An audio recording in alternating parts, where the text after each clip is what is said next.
States has conducted an operation that killed Osama Bin Laden, the leader of Al-Qaeda, and a terrorist who's responsible for the murder of thousands of innocent men, women, and children. It was nearly 10 years ago that a bright September day was darkened by the worst attack on the American people in our history. The images of 9/11 are seared into our national memory. Hijacked planes cutting through a cloudless September sky, the Twin Towers collapsing to the ground, black smoke billowing up from the Pentagon, the wreckage of Flight 93 in Shanksville, Pennsylvania, where the actions of heroic citizens saved even more heartbreak and destruction. And yet we know that the worst images are those that were unseen to the world. The empty seat at the dinner table, children who were forced to grow up without their mother or their father, parents who would never know the feeling of their child's embrace, nearly 3,000 citizens taken from us, leaving a gaping hole in our hearts. On September 11th, 2001, in our time of grief, the American people came together. We offered our neighbors a hand, and we offered the wounded our blood. We reaffirmed our ties to each other and our love of community and country. On that day, no matter where we came from, what God we prayed to, or what race or ethnicity we were united as one American family. We were also united in our resolve to protect our nation and to bring those who committed this vicious attack to justice. We quickly learned that the 9/11 attacks were carried out by Al-Qaeda, an organization headed by Osama Bin Laden, which had openly declared war on the United States and was committed to killing innocents in our country and around the globe.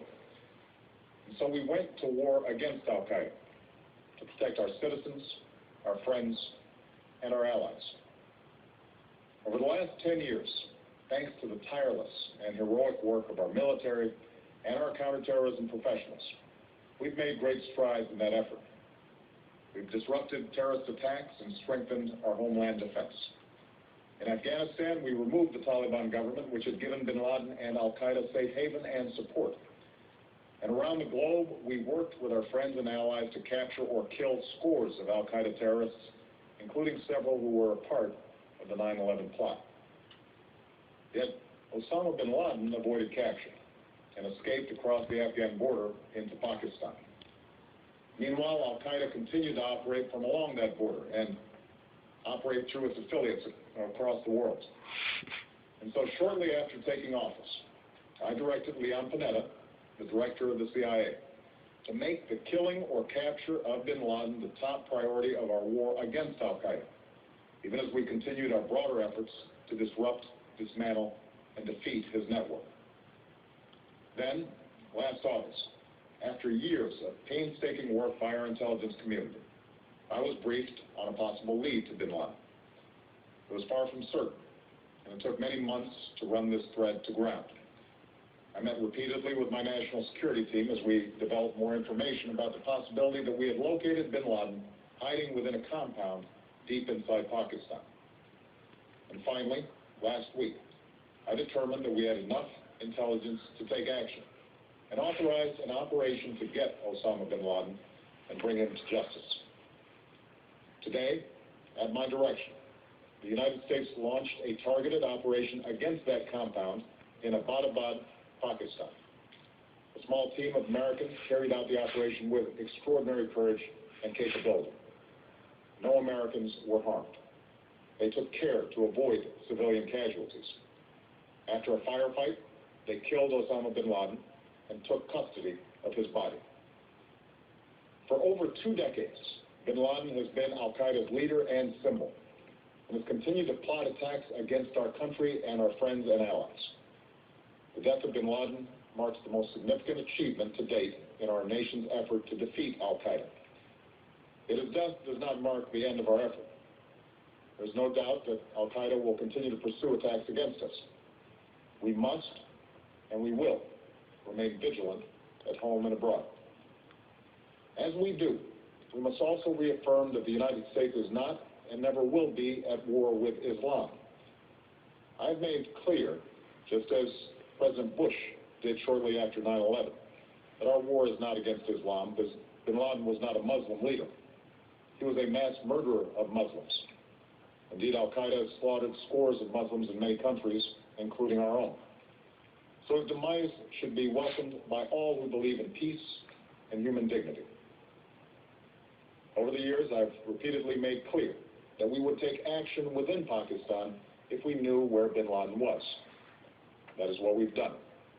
But it's important to note that our counterterrorism cooperation with Pakistan helped lead us to Bin Laden and the compound where he was hiding. Indeed, Bin Laden had declared war against Pakistan as well and ordered attacks against the Pakistani people. Tonight, I called President Zardari, and my team has also spoken with their Pakistani counterparts. They agree that this is a good and historic day for both of our nations. And going forward, it is essential that Pakistan continue to join us in the fight against al-Qaeda and its affiliates. The American people did not choose this fight. It came to our shores and started with the senseless slaughter of our citizens. After nearly 10 years of service, struggle, and sacrifice, we know well the costs of war. These efforts weigh on me every time I, as Commander-in-Chief, have to sign a letter to a family that has lost a loved one, or look into the eyes of a service member who's been gravely wounded. So Americans understand the costs of war. Yet, as a country, we will never tolerate our security being threatened, nor stand idly by when our people have been killed. We will be relentless in defense of our citizens and our friends and allies. We will be true to the values that make us who we are. And on nights like this one, we can say to those families who have lost loved ones to al-Qaeda's terror, justice has been done. Tonight, we give thanks to the countless intelligence and counterterrorism professionals who've worked tirelessly to achieve this outcome. The American people do not see their work nor know their names, but tonight they feel the satisfaction of their work and the result of their pursuit of justice. We give thanks for the men who carried out this operation, for they exemplify the professionalism, patriotism, and unparalleled courage of